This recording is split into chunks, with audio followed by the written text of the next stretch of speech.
The Footprint course, Unit 9, Auction Imbalances. This is challenge day 15 of 30. In the following slide, we are going to focus on the highly effective trading habits of successful traders. Now, the focus is in creating and developing your own habits that can give you marginal edges. So you're going to see a couple of examples of some of the effective habits traders at Nciip have, but ultimately you want to adopt some of these and develop your own.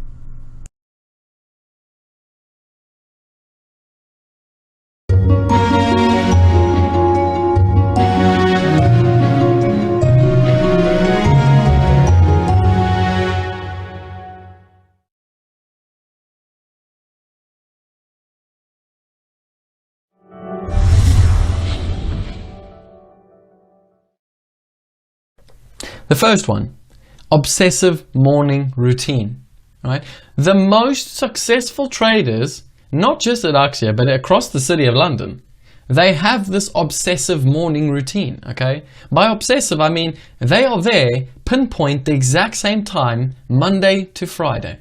It's obsessive, it's crazy. We're talking about, some of the biggest traders, not just in the city, but in the world, that have been doing this job for 10, 15 years, still come in at 6:30 a.m. Now there's a reason to that, okay? That has become so imperative to their success that they could almost not be successful by being in at any point after 6:30 a.m. So that is a real habit. It's a habit. Being in at 6:30 a.m. is a habit. The next one, trade the opportunity, not the clock. Okay, successful traders, there is no clock. Now, my partner gets very frustrated with me a lot of the time because she always says, what time are you going to get home? When are you going to be back? And I say, well, who knows? Okay, there is no clock when it comes to trading. There's only opportunities. If the markets are moving around, if there's a Bank of Japan, if there's, something going on in Australia and we're trading the European markets, there is no clock. We don't care what the clock says. We're there for the opportunity. Form the habit early in your career. When the markets exhibit opportunity, don't look at the clock. Okay, don't work to a clock. Work to the opportunity. That is something that, again, very early in my career, I noticed, about day traders, but also even this point, the most successful traders don't look at the clock. They look at the opportunities.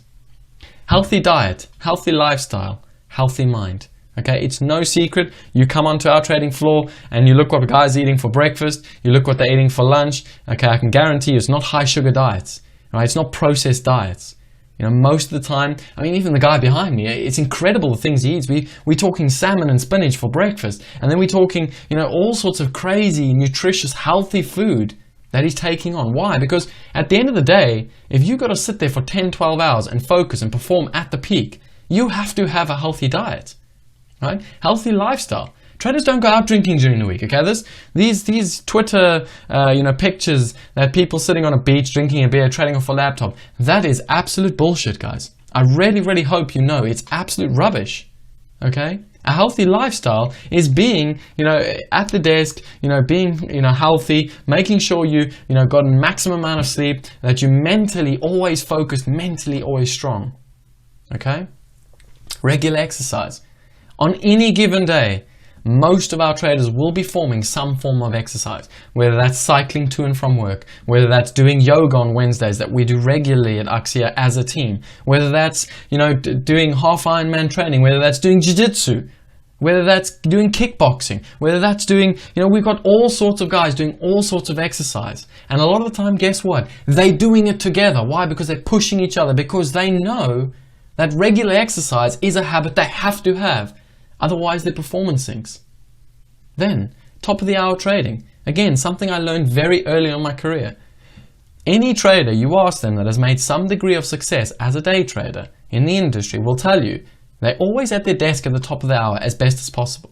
Okay? And it's because a lot of the time, news releases and commentary from central bankers always tends to come at the top of the hour. Okay, there was back in 2011, 2012, there was a period of, Bank of China particularly releasing interest rate hikes at the top of the hour. So guess what? Traders developed the habit of always as, best possible. If they wanted to go out for lunch, it wasn't at 1 minute to 12, it was 1 minute past 12. They developed this habit. Why? Because in the long run, this habit made them money. Then, winning trade routines and losing trade routines. Okay, a fantastic habit that, one of the guys that sits opposite me, every time he takes a loss, I can hear the frustration, I can sense the frustration, I know the position he's in. But every time he takes that loser, he gets up, pushes his chair in, and walks away. Takes 3-4 minutes away, comes back, starts again.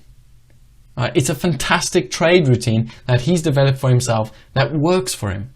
Equally, a winning trade routine. Okay, some of the most successful traders, when they execute to perfection, they reward themselves. They stand up, they walk away. Okay, they tick. They give themselves that mental tick of, you've done the job well. Take 2-3 minutes, and then we reset and we start again. Risk warm-up. Again, I bet most of you have never thought about the concept of risk warm-up. Okay, as traders, we have to warm up. Right? It's just like professional athletes. We have to stretch. Why? Because first thing in the morning, your conceptualization of risk is very different to later in the day. Why? Because over the period of the day, you're taking on a lot of trades, right? Which means that you are warmed up to the concept of what risk means, and you're far more or far less risk averse first thing in the morning than you are later in the day. Okay, it takes you time to get into the flow, into the momentum, into understanding where the risk is. So most professional traders have a habit, first thing in the morning, they reduce their clip. They risk less early in the day until they warm, and then they move their risk up. Structured exact morning briefing and afternoon debrief. You come into our office any morning and you ask a trader, can I see your morning sheet? And guess what? They're filling in the exact same morning trade sheet that they've done probably for a couple of years. And again, there's no secret as to why they do it. That structured morning briefing allows them to be in a very specific mindset before the markets open. Okay, it's a technique called priming. You've got to prime your mind to be in the right mental state before the market opens. Okay, so every morning you prime your brain to be ready come the open of the markets. It's the same thing in the afternoon. Our most successful trader, okay, and it's so wonderful. It's something that I'm very weak at, and I've been so fortunate to see for so long now. His afternoon debriefs are incredible. I mean, he's got this set of Evernotes that dates back for almost 6 years. And if you see the concise manner in which it's completed, it is incredible. You will sit there in awe going, wow, I can see why this guy is successful, because he pays so much attention to detail when completing his trading at the end of the day. Number 9, fundamentally sensitive markets. Now, this ties in a little bit with, trading the opportunity, not the clock. 2 of our very successful traders, when the markets have become more fundamentally sensitive, in other words, they're a little bit more sensitive to little comments, okay, not necessarily fundamentally moving news, but little comments, they will sit there for as long as humanly possible. If that means staying there till 11 o'clock at night and then coming in 6 o'clock in the morning, they adjust themselves to the sensitivity of the markets. They don't move, they don't go out to eat, they don't go to the bathroom, they just sit there and trade the fundamentally sensitive markets. Then, the last one. Every single successful trader I've ever seen, and I've been so lucky to see a lot of them, they keep the execution simple. They don't try and pyramid. They're not looking to average. They're not looking to, do all sorts of crazy and wonderful, exotic kind of ideas. They do the most simplistic, trade strategies. And that is what makes not just, every single guy I've worked with, but probably every single trader across the world. Right? These are 10 highly effective habits that if you can implement them into your trading, you will start to see results 1000% guaranteed. Okay, why? Because they are tried and tested. They've been utilized across every single trader I've ever seen. Now, it's not to say that if you have all 10 of these, you will suddenly start making money. Okay, let's pull the wool from your eyes. It doesn't work like that. But what it is going to say is, bang, if you come in every morning and you've got the exact same trade sheet to complete and you complete your debrief every single day, you're going to see consistency. And that's the key to building a habit. It's consistent. It's not Monday, Tuesday, Wednesday, and then skip Thursday, Friday. It's Monday, Tuesday, Wednesday, Thursday, Friday. Saturday, Sunday, you take a break. And Monday, Tuesday, Wednesday, Thursday, Friday, you come in again. And you build that consistency through proper habit development. That's the key, guys.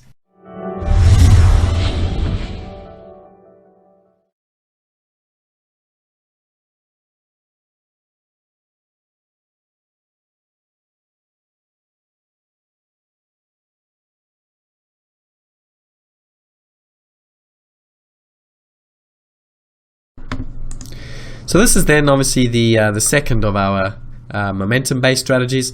Note, obviously, it is a standalone strategy. You're going to see a lot of examples of the auction imbalance. I'm going to show you how to use it as a standalone strategy, but also how it can be utilized as a profit take, a stop, and all sorts of other identifiers. So it's a really, really crucial, principle, the auction imbalance. But I'm going to show you how to use it very effectively.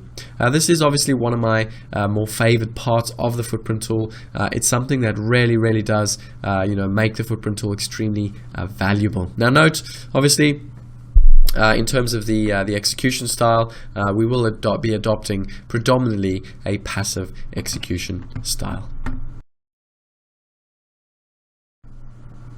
So as with every unit of the strategy sessions, we do focus on all the principles and which ones will be utilized in the strategy session. As you can see, again, multiple principles will be utilized in the strategy session. But some of the key highlights, one of the most important ones is volume. Obviously high volume areas and low volume areas, as well as delta pocket positioning and also liquidity. Do note, obviously, we identify our imbalances with nice bright green lines. This is so we don't miss out on them and ultimately miss out on what they mean. All right, we're going to now move on. We're going to get onto the blackboard and we're going to begin the process of developing auction imbalances.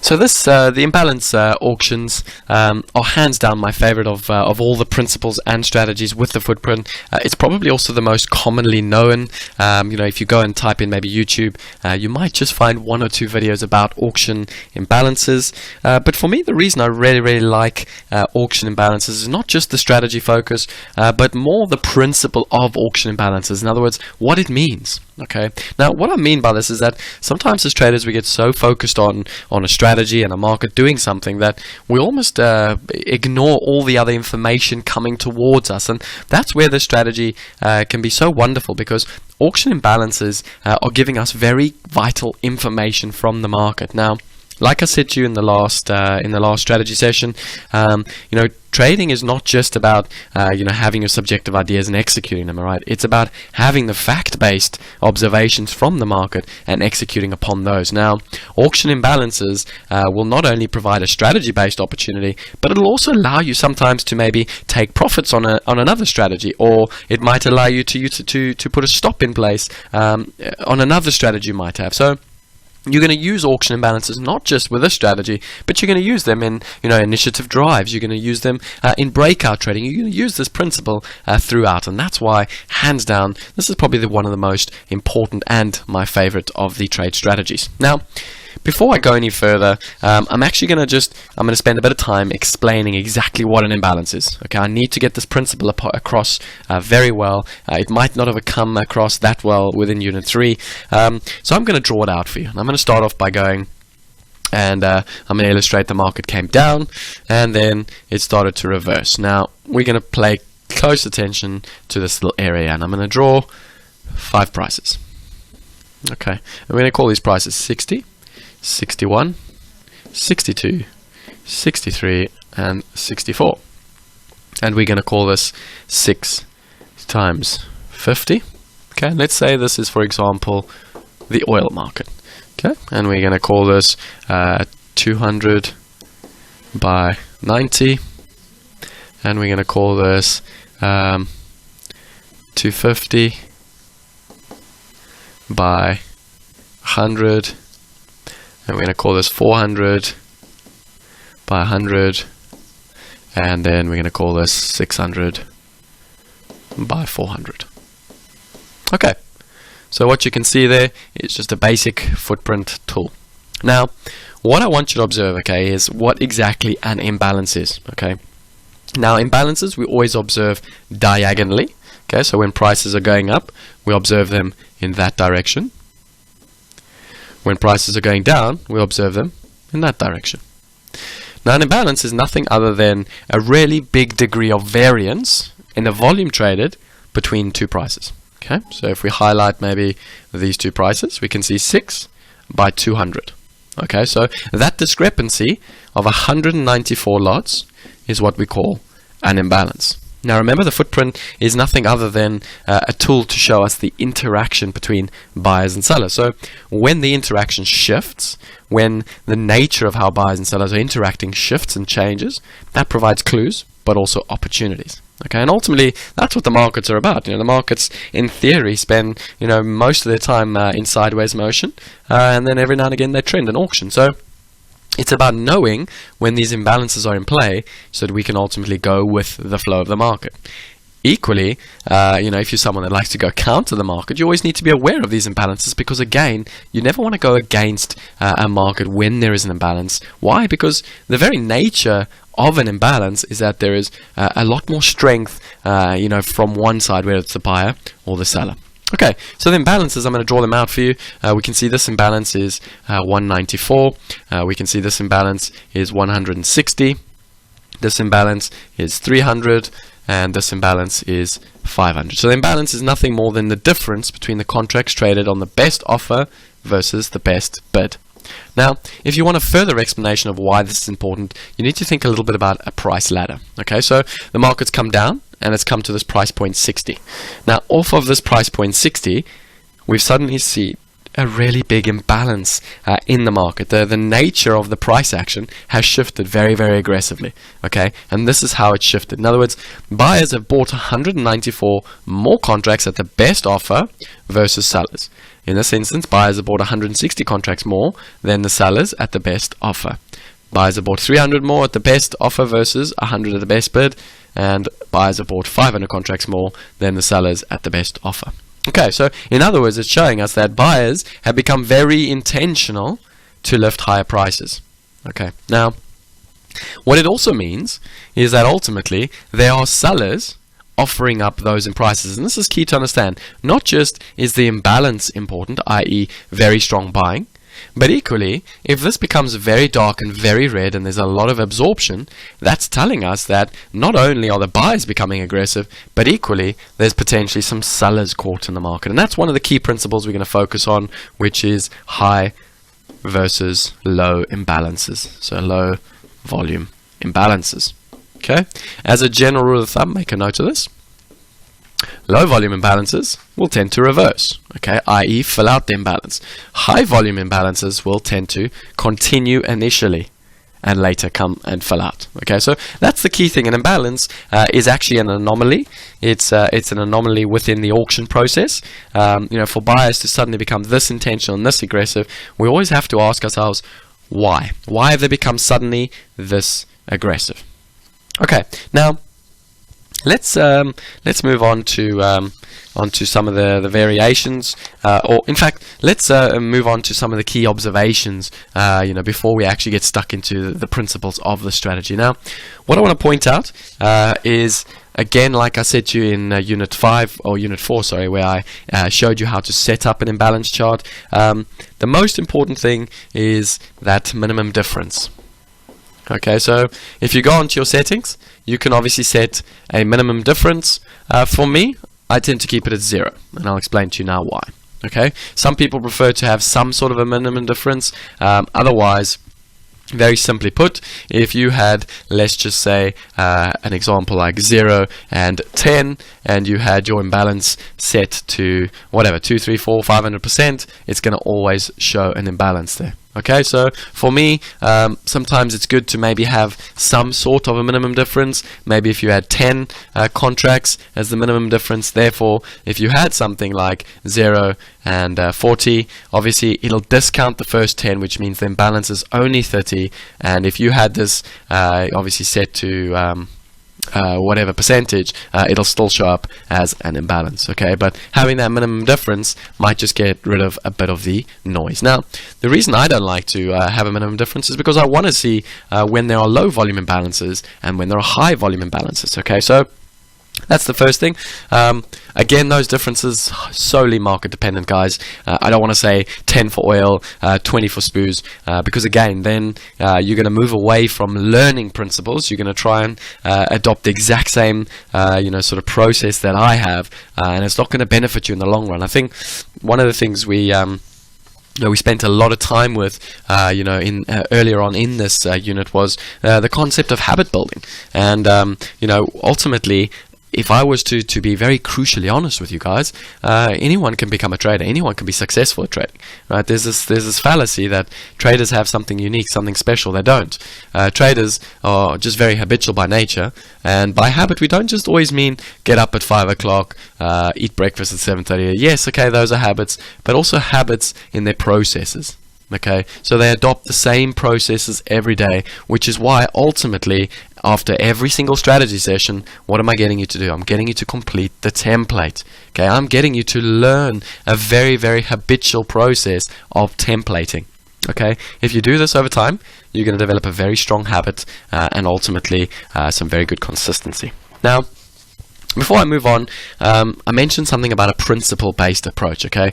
What a lot of courses do, and this is important to highlight, what a lot of courses do is they want to give a man a fish. I'm going to write it like it. They want to give a man a fish. Okay, now, why I find this horribly wrong is that when we give a man a fish, ultimately, he'll be satisfied for a couple of hours, couple of days, but eventually he's stuck with the same problem, okay? And it's the same thing with regards to trading. If I give you the exact process and I tell you, okay, keep your difference to this, keep your minimum percentage to this, when it gets to this exact price, you put it here, you put the exact stop there. If I give you that process, well, guess what? The markets are going to change. 100% they're going to change. They're constantly changing.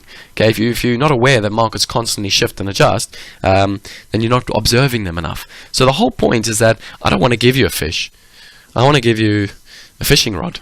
Okay, I want to show you ultimately what every strategy's underlying principles are. Okay, because guess what? It's not the support or the resistance line that ultimately makes a market go up or down.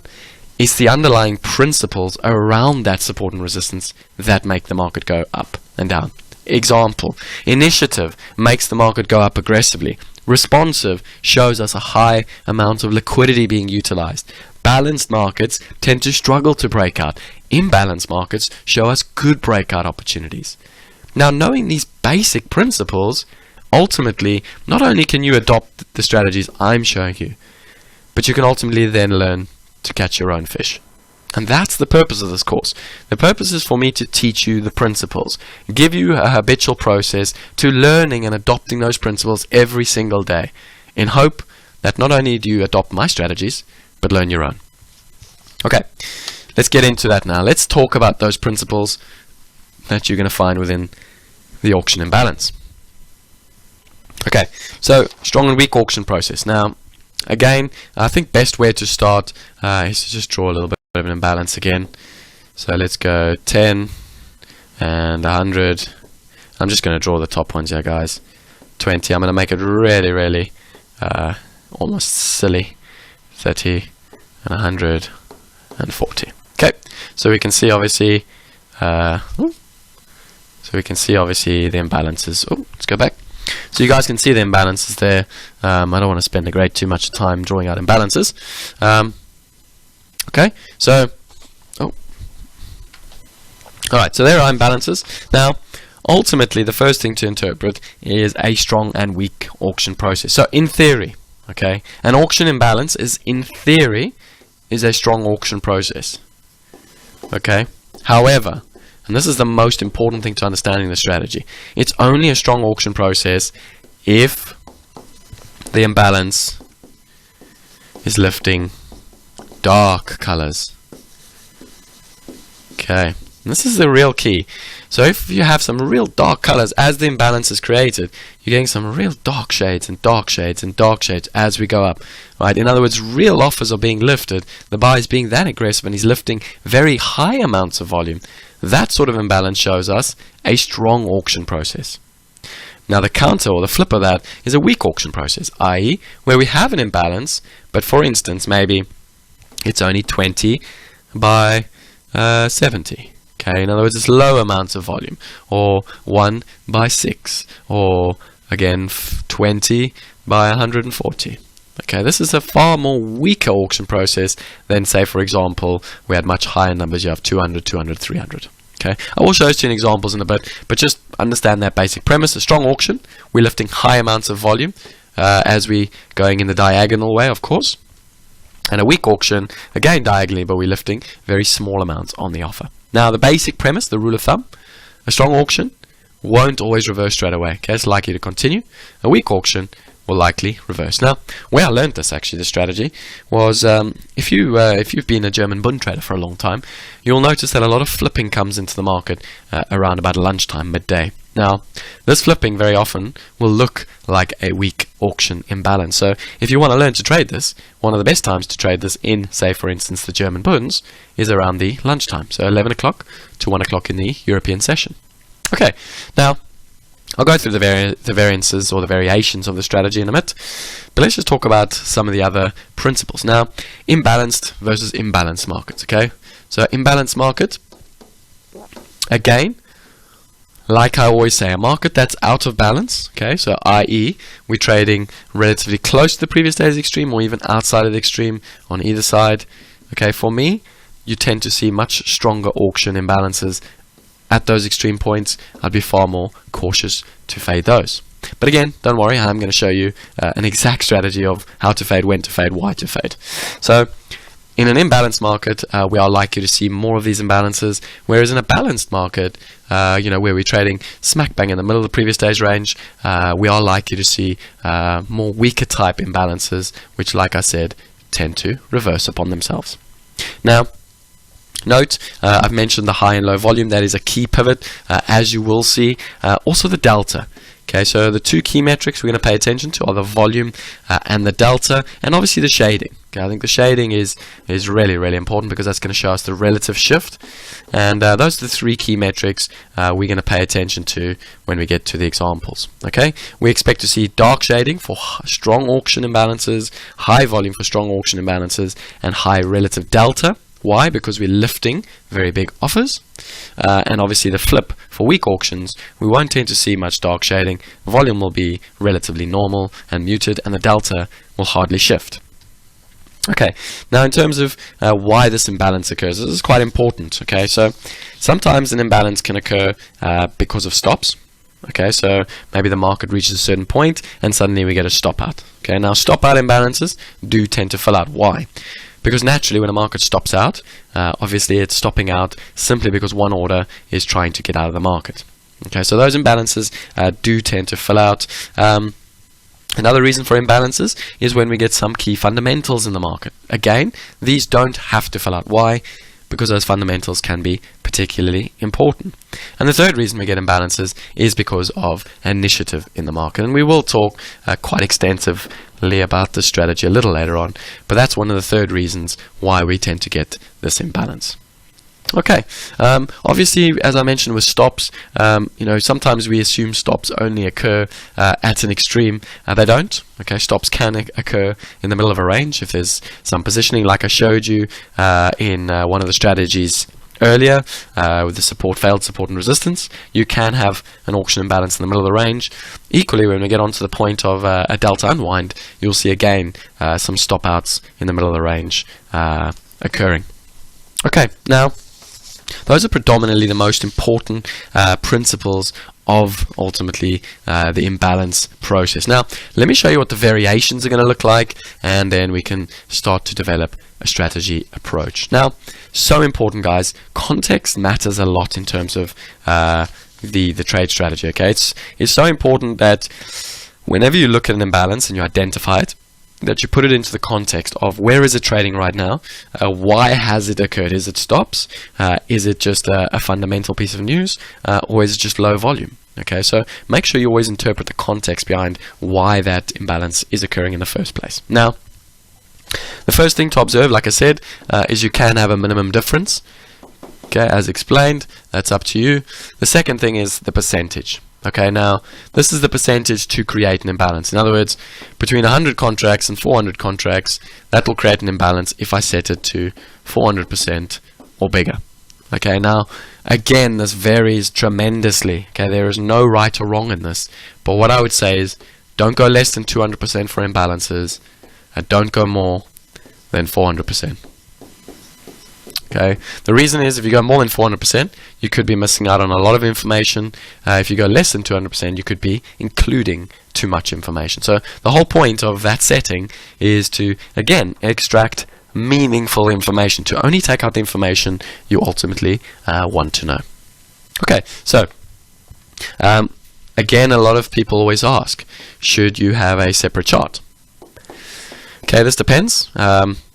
It is easier to see on a separate chart, of course, because it only shows color where an imbalance occurs. So if you're going to adopt the auction imbalance as maybe one of two strategies from this entire course, then yes, have a separate chart. Okay.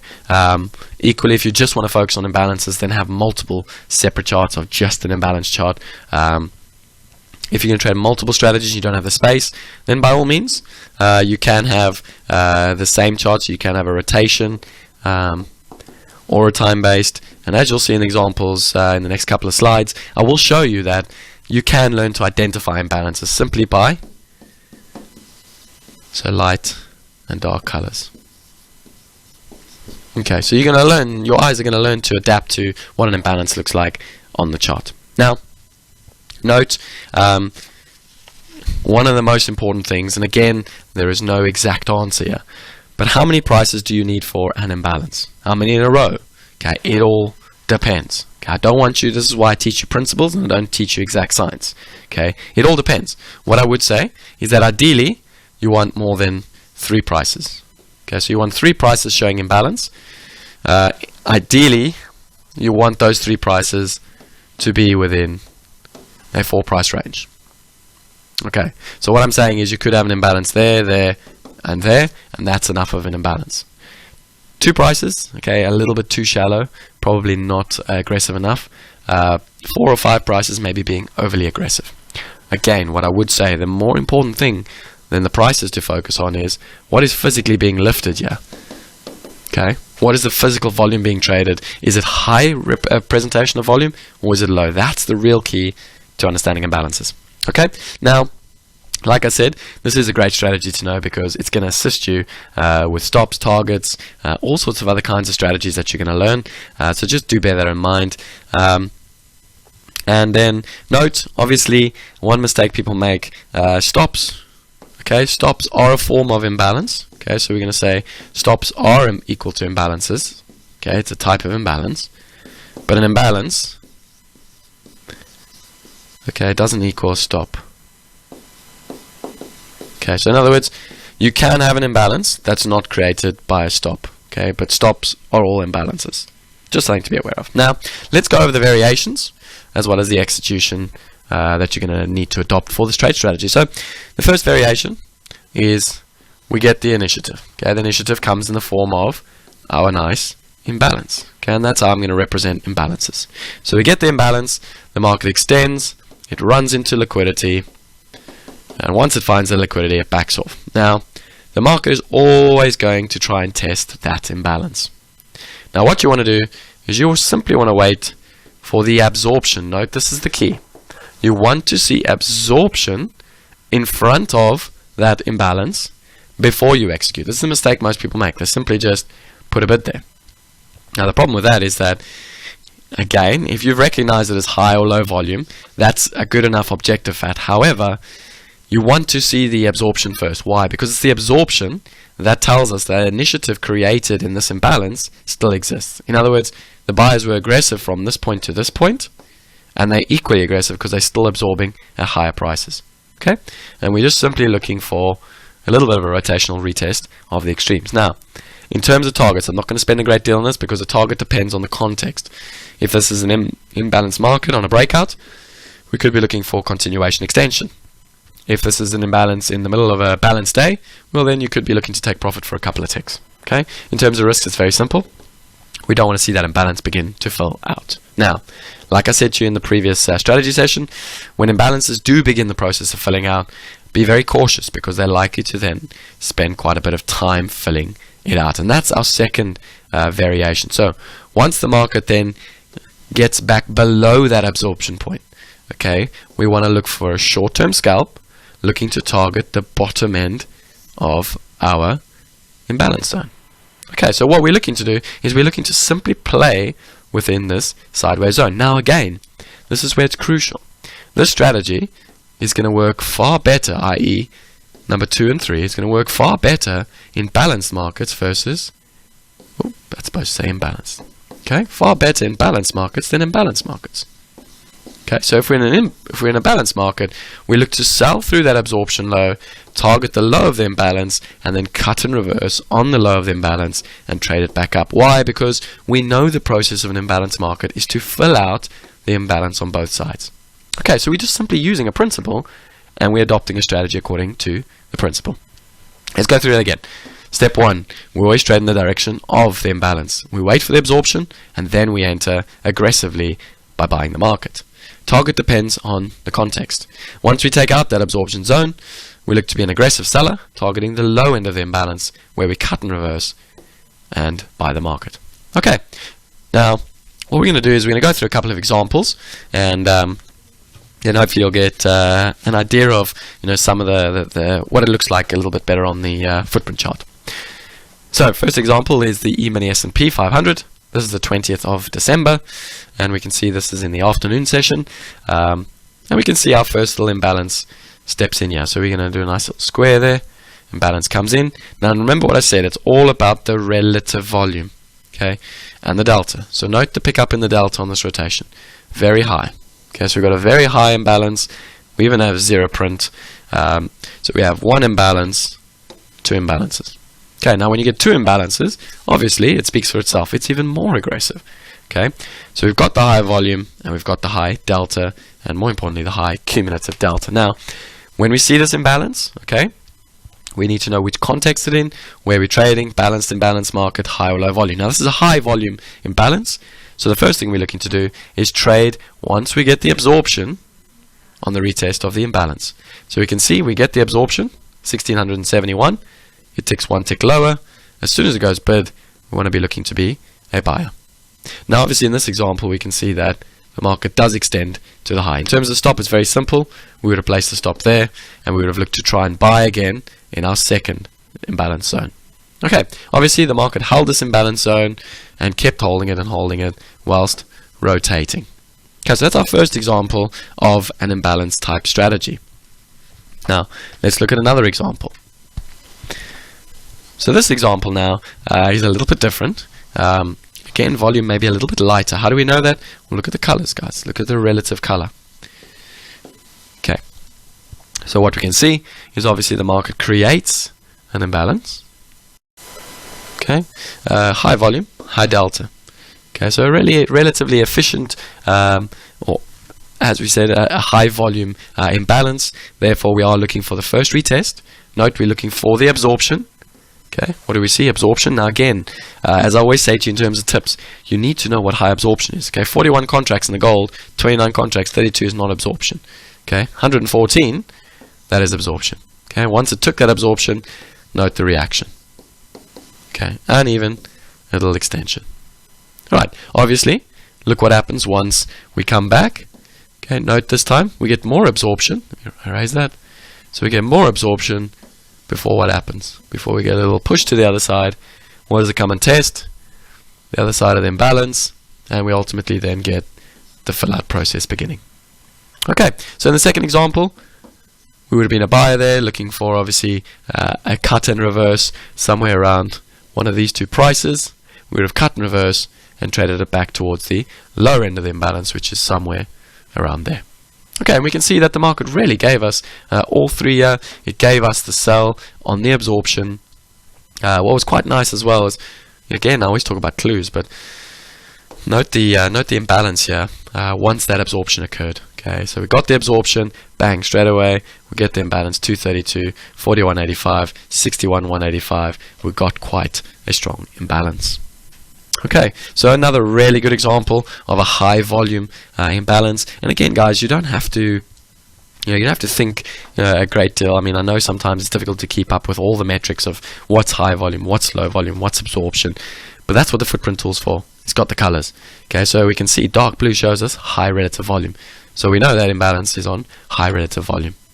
Okay, in terms of this imbalance, if I just went through it, we can see obviously 0 and 47, 22.48, 6 and 71, 34, 188, 83, 126. So a good 4 or 5 price imbalance. Okay, and that's our full example then of what the auction imbalance looks like. Now, let's have a look at another example. So this example again, this is now in the German Bunds, like I said, my favorite market. And I'm going to show you what a low volume imbalance looks like now. Okay, so this is where the imbalance occurs. Notice 14,265, 26,370, 1 and 65, 0, 309, 344, 845. Okay, we will talk about this in exhaustion highs and lows. When you do get an imbalance at an extreme point, the market does tend to back off and relax a little bit. Now, note the relative volume. Okay, a really low, a low volume imbalance here. Hence, we're looking for a short side trade. Again, looking to, let me go back one step. In this example, we're not going to be looking for a first time buy. Okay, so we're not interested in the first part of it. If anything, this is one you either want to leave alone, or, like I said, you could be willing to be a buyer, look for the buy, look for a little bit of rotation, and look for the fill out process to begin between the imbalance zone. Okay, so that's an example of what a low volume imbalance will look like, as well as obviously the outcome. Now, the last example, again, this is in the oil market, and what we can see, a little bit of stop out actually taking place, and again, interesting that the same amount of contracts, 116, 116, but we can see the imbalance kind of starts over here. In fact, it actually starts a bit lower, so we can see the imbalance starting a little bit lower, and we can see that imbalance going all the way up to somewhere around here. Now, I did mention to you, obviously you can use rotational charts as well as time-based charts, and you will still see these imbalances. Again, remember they're going to be shown with most likely it could be dark colors or light colors. If they're darker colors, we know it's quite a high volume imbalance. If they are lighter colors, we know it's quite a low volume imbalance. But do recognize, I mean, you can, again, you got to pick up on the numbers, so you'd be, sort of looking over this. What I will say, if you don't have the imbalance chart, you'll normally see it with a shift in variance. So if you ever see a shift in variance or volatility in the market, a greater number of prices over which the market's trading, have a look up. There's most likely going to be some form of imbalance. Highlight that imbalance. Note step 1. Is it high volume? Yes, it is. Is it a high delta? Yes, it is. We're looking for the first pullback. Note the absorption. We look to be a buyer. We target the extreme. Note once it comes back below that point, okay, we can see, look at the absorption taking place. Okay, so quite a lot of absorption. Put forward, filters down lower, and ultimately the market begins the process of filling out. Okay, so that's the 3-step process of trading an auction imbalance. Now, let's go look at 2 practical examples. I'm going to go through these with you. The first one is the E-mini S&P. Again, I'm going to show you this on the traditional imbalance footprint chart, so you can see it quite clearly. Note, obviously, on the footprint imbalance chart, you can see the colors where the imbalances occur. So you'd be looking for 3 or 4 of those. We obviously can see a little bit of an imbalance occurring here on the left side. That is our imbalance ultimately, and so that's what's got us now interested. We got 1 imbalance, 2 imbalances, 3 imbalances within the market, maybe even 4 there. So a real strong imbalance. Note it is a high volume imbalance as well as a high delta imbalance. So we're looking for that first little pullback into the imbalance area. Now, note this example. It did the absorption. It didn't quite give us the perfect price point. It kind of absorbed quite a lot around this 574 before taking off. But if you fast forward it, we'll see what happens. Ultimately, the market continues in the same vein in the direction and keeps defending the imbalance. And what we're interested in is when suddenly the imbalance is now complete and the market chooses to go in the opposite direction. So note, the first thing, obviously, a little bit of an imbalance at the 35s, 329 trade down, straight away onto the 34.5s. What we're looking for now is a short side trade to fill out the imbalance down to the 33. So note again, there's the imbalance, another potential imbalance, no real buying through the market, another imbalance. So an imbalance in the opposite direction confirms the short side trade. We're looking for profits in and around this 33, and we're looking to cut and reverse and fill out the imbalance. Okay, so we can see obviously the market begins the process of absorbing. As soon as we see that absorption, okay, we know that there's a buyer stepping in holding the market, and obviously once the buying or once the selling is done, the market then turns back around, goes back bid, and ultimately the market then begins to fill out the process of filling in the auction. Okay, I'm just going to show you this, how it fills out. And so important, guys, with these auction imbalances, you know, it can take some time, but the whole point of an imbalance is that it can spend a lot of time filling this area out. Markets tend to turn imbalance zones into very balanced zones, or low volume areas into very high volume areas. Okay, so I'm just going to fast forward this a little bit quicker. Do bear in mind, all of these videos are available for you in these slides, so you can go back and watch this yourself, or ultimately you can go and watch them in the drill section. Okay, slowly but surely the market starts to rotate higher. Bear in mind, we're looking for a sell now, again at the top of that imbalance, around that 11,100 lot, and let's see how the market responds. Okay, straight away bid into the area, and we can just see the process of accumulation absorption. Okay, so that's our first example, and now our second example, and the last one for this strategy session is the gold. This is obviously a time-based gold footprint chart. Do bear in mind, obviously, this is no longer an imbalance one, but as I mentioned to you, note the volatility. Okay, so we can see average prices are about 7 prices. That's the average rotation. If suddenly that shifts to 14 or 20, we know there's a high probability for some form of an imbalance. So let's have a look now. So we can see the market is trading at these lows, and suddenly it takes off. Get aggressive initiative coming in. We've got one imbalance. We've got two imbalances. So very similar to the SPOOs example. We've got two imbalances. Note, this is no fundamental news or anything. It's just simply a very volatile market. Again, note the volatility pickup. That means there is potential for an imbalance.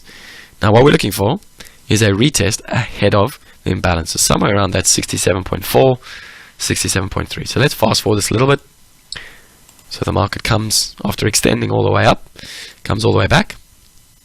Notice where it stops. Okay, stops there. Remember what we said, we're looking for the absorption. That's our clue. We get the absorption. We're looking to be a buyer of the next price. Okay, but this time, notice what the market does. Okay, so we get the absorption, but all of a sudden the market goes through the first imbalance. Now remember what I said to you, we have to keep a tight stop. Why? Because if we fill out or we remove or get through that first bit of absorption, the market's likely to continue low and fill out the imbalance. Okay, so keep the stop tight. Equally, don't be afraid to cut and reverse there short and then get long for the bounce back up. Okay, obviously we do have the second imbalance then. Again, note how the market comes down to it, a little bit of absorption beforehand, and then it bounces back up. Okay, and that's the process. If I fast forward this, you'll see the market then begins the process of filling out over a period of half an hour, and that's the end of our imbalance examples. Now, so important, guys, the imbalances aren't just a strategy focused opportunity. They are there as principles for a lot of the other trade strategies we adopt, and some of the other trade strategies you might already have. Let's go now and fill out the template in the next following slides.